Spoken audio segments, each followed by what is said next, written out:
Alright guys, changing out the idler arm here on a 2000 zr2 Blazer here. Just make a quick video here guys. I'm not going to, there's other videos out there on how to do it. I'm just going to give you a few pointers here. If you got one like this, go ahead and put your grease zerks in there guys. And go ahead and get this lined up so you're close to your old one, because this here piece here may be turned a little different, and just take you big heavy pliers or whatever you need to do to turn that, because these new ones are pretty stiff on your new idler arm there guys. And just kind of get it there. And then also you want to get your grease zerks here guys. You want the 90-degree here on this bottom, so when you get this thing back together, you can get in there and grease your zerks, and then your straight one will just go in there like that guys. That way when you get this back in there, you will be able to get to your grease zerks fairly easily. So that's what I do is go ahead and put them grease zerks on there. If they're not pre-installed, most of the time they won't be pre-installed for you. And basically just get your old one off there guys. You got let's see here, you got these nuts here guys that are up here on this, and you have to take your cover off here guys that goes up here. You got 6 15mm bolts here holding your front plate, that goes on here guys. Take that off, that way you can get to all this stuff up in here. And then these here guys, all they are is 18mm. You got two 18mm here. And then if you come over here on this side guys, you got your the bolts are through the hole here for your you want to try to keep those in there guys. So this way if you do drop them down in their frame here guys, you'll have to get you one of these magnets to fish it out of there. If you do happen to knock your bolts out into your frame here, you'll have to do that. And then right here guys, I already got this one loosened up. It come loose fairly easily. You got your nut right here guys. It's a 21mm, and go ahead and loosen that up. Now on your stock one guys, if it's never been tore apart before, it's not going to have the like this new one here's got the castle nut. When you put this back together, you got a hole in there to put a cotter pin. Don't know why they didn't have that on the factory stock one, but the factory stock one does not have. All it has is that 21mm bolt there guys. And then basically all I did guys, one of these tie rod separators, pickle fork, whatever you want to call it, I just put it in between there guys, tapped it with just a standard hammer here, and it popped right off there. It's ready to come off now. I just got to take that nut off and take the old one off, and then just basically install the new one there guys. And what I'm going to do too guys, I'm going to go ahead and when I get time, I'm going to take and change out that I want to change out my my pitman arm and my inner and outer tie rods. And according to what I've been researching, guys, I guess this here, the center link bar on this, on the four-wheel drive units, you don't replace that. I guess they do not sell that bar there. I guess if you unless it gets bent or something like that, you will have to try to find you a used one somewhere, guys, because I could not find a new one anywhere on the internet.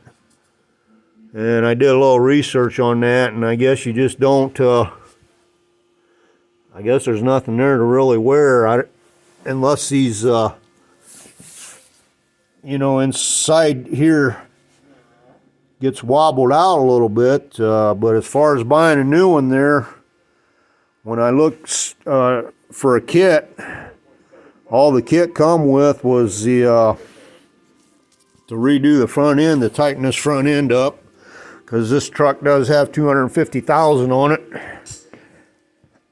And I took it in to get a front end alignment after I changed out my upper control arms, because the bushings were completely gone here on the old ones, on the old upper A arms. The rear ones, or the bottom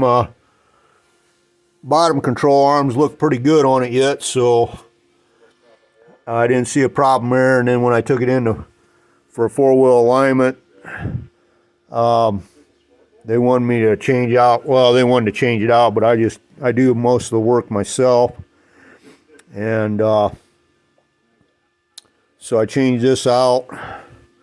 And then also they said I needed to change out the inner and outer tie rods, the pitman arm, the idler arm. It was all fairly getting too much play in them or whatever, I don't know. So I'm going to just go ahead and change all that out. And when you get, like I said, I ordered a kit through Detroit Axle, and it come with the idler arm, and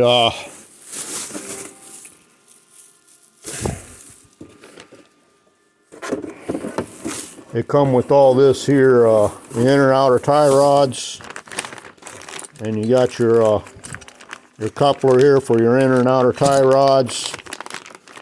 Got the pitman arm here, and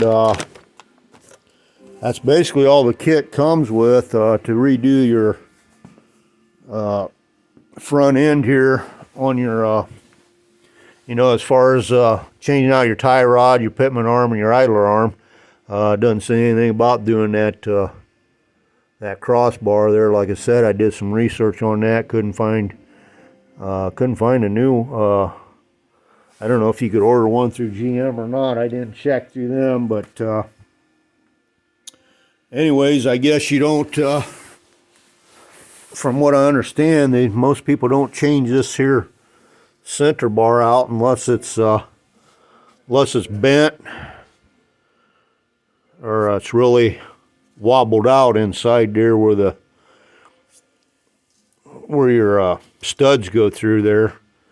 But so anyways, guys, I thought I'd throw that video out there. Like I said, there's other videos out there on a little more detail on how to change these out, but it's not really that bad if you're just changing out your idler arm here.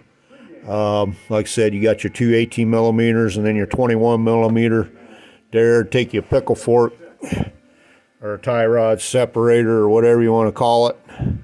Tap that, knock that out. And I'll go ahead and get this changed out with the new one here, guys. And basically all it is reversing everything. I'll put this here. I'll put that in there first. And then I'll go ahead and line this back up with them bolts. And the torque setting on these guys is these two bolts right here. See, those were 79 foot-pounds. And then your castle nut down here on your idler arm, when you put this back on, will be 60 foot-pounds. And then, like I said, you'll have to line that up too, so you can get your cotter pin in there. Because the stock one from the factory, this one never been chained before, and those don't have a castle nut with the cotter pin in them. They just got the nut, the 21 millimeter nut on there. So basically, it's pretty simple to change out the idler arm on that. I don't know. I'll probably do a video on changing out those other steering parts here on this. Maybe on some other videos. Anyways, guys. So not too bad. Like I said, basically the only tool, I had to get one of these here pickle forks because I didn't have one, and but all the other tools there, I mean, you got your 18 millimeter, 21 millimeter, and your pickle fork here. That's basically all you need to get that idler arm out of there and change. So not too difficult, guys, to do that. So I thought I'd throw that video out there. Like I said, there's other videos on a little more detailing on how to do that, but I don't really see much sense in making a real long video on it because it's not really that difficult to do there, guys. So anyways, guys, that'll wrap this video up on changing out that changing out the idler arm on a 2000 zr2 blazer. Probably going to be the same on like your other four-wheel drive blazers too. Not going to be any different. Probably the S10 pickups be the same. The two-wheel drive be maybe a little different. I'm not sure on that. I think maybe the two-wheel drives are probably a little different. I think on the two-wheel drive you do have to change that the crossbar because they got like tie rod ends on the end of the on your center bar there on a two-wheel drive there, guys. So anyways, that'll wrap this video up on your idler arm there, guys, on a 2000 ZR2 Blazer.